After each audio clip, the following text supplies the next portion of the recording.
So the motivation behind ice cream, honestly, it was something that just found me. Initially, I tried to strike out and open up a coffee shop, but there is a really big difference between a coffee clientele and an ice cream clientele. Even just the mention of ice cream immediately makes people smile.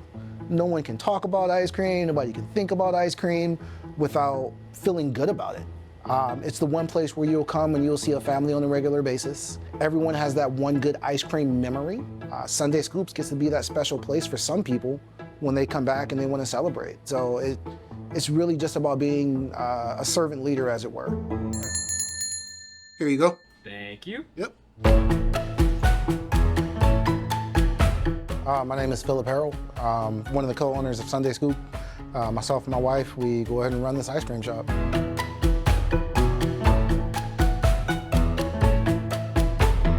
Oddly enough, myself and my wife, we met in Korea. She was there teaching, I was in the Army. It's been about 11 years now since we've been together, going on 12. 2 kids, and life has just been a big event for us, one right after another. My wife is from South Africa originally, so she just never went home. She followed me back to the States. And then we were in El Paso, Texas for a little bit. I made the decision to get out of the Army because my son was on the way. So got out of the Army, moved to Greenville, North Carolina, where I was selling textbooks. And from Greenville, I moved up here to be a regional manager of a textbook store. And then just rolled into leaving that job and on to just something else. So life has just kept evolving to bigger and better things. The ice cream shop probably being the culmination of what we're gonna do and who we wanna be.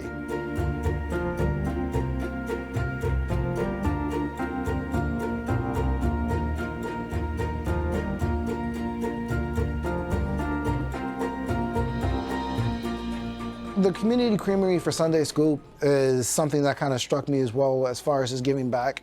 We didn't open up at the ocean front, and that was on purpose. We're not here to cater to tourists. However, it is the families that we're after. It is making those memories. I'm here for those people who want to spend a little bit of special time with each other. So the community events that Sundae Scoop has been a part of, we've been at Tallwoods Elementary's book fair, donated some of the proceeds back to them for that. We've been at Tallwood High School or had their cheerleaders here, donated some of the proceeds from their cheerleaders who brought in some guests. We're typically over at the farmhouse because kids can't drink, but they can eat ice cream. Anybody who asks us for help or anyone who asks us to support their initiative, generally you'll find us there, you'll find the truck. And then we also collaborate with other business owners or anyone else just trying to have a shot at trying to get their name out there, come to the ice cream shop. It's really easy for me to be a part of it and just kind of help push their brand as well.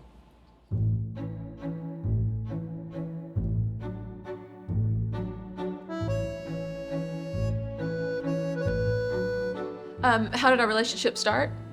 By me stalking them on social media. Yeah, 100%. Like, we knew that Sundae Scoop was going to be somebody who embraced diversity and the sharing of ideas and passions. So that really, yeah, it just started with me stalking them. I am Steve Mueller. I am one of the owners of Odalise. Here we do authentic French crepes, Belgian dessert waffles, and all the best locally made ice cream. I'm Catherine Michelle. I'm his partner in life and crime, and we have French imports, we have French import sodas, we have another small business partner where we do French macarons. So we try to bring a flair of Europe to Port Warwick, Newport News. Steve up there at Odalise, him and his wife Kat, they run the crepe shop up there. They're what I consider part of my tribe. As far as the working relationship there goes, they share some of their expertise with us when it comes to their contractors by trade. So they helped us out with our flooring around here to kind of fix some of that stuff. They give us ideas, like that's where we have chocolate waffle cones now, because they have chocolate waffle cones up there. And then we wholesale some of our ice cream to them as well for now until they get on their feet and they can start making their own. Our following knows that every Thursday there's going to be new flavors going into our case. And for the first time the other day, on Saturday, somebody came in and pointed to the Cookie Monster and said, "That's Sundae Scoop, isn't it?" Now people are coming in looking for Sundae Scoop. Which is the point. We want people who are from the peninsula, if they're in Virginia Beach and decide they want ice cream, they'll go, "Hey, let's go buy Sundae Scoop." I remember we had them at Odalise. For us, in our relationship with them, we were upfront in the beginning and said, we want to get to where we're making our own ice cream. And they right away said, okay, what do you want to know?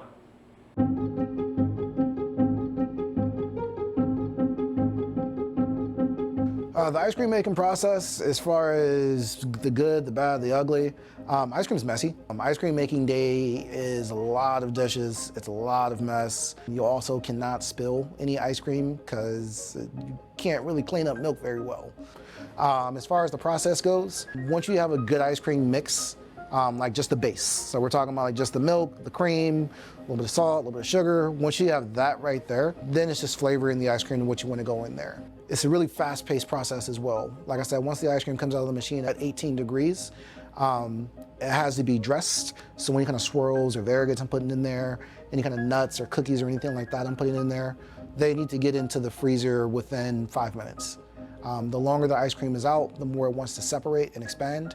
And that's how you get like ice crystals in people's ice cream sometimes. So you want to get that temperature down to -20 as fast as possible.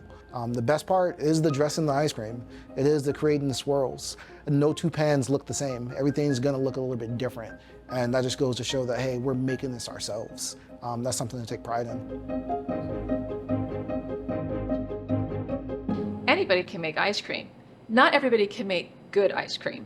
And artisan ice cream is different than ice cream. There's like science involved in this. Like you have to learn it at a molecular level to truly understand what you're working with every time you change a flavor, every time you change a recipe or shift the base to do something. And he's really good at it. Like he's really good at figuring out how to get variation. The journey with my wife and our family, just as a whole, going through the whole ice cream process. At the end of the day, yeah, I would do it again 100 times over. This is my world. This is a place where I can be the best version of myself. And a lot of that just comes back to just giving back to people, leaning into their dreams. We're actually invested in how they're doing and what their day looks like.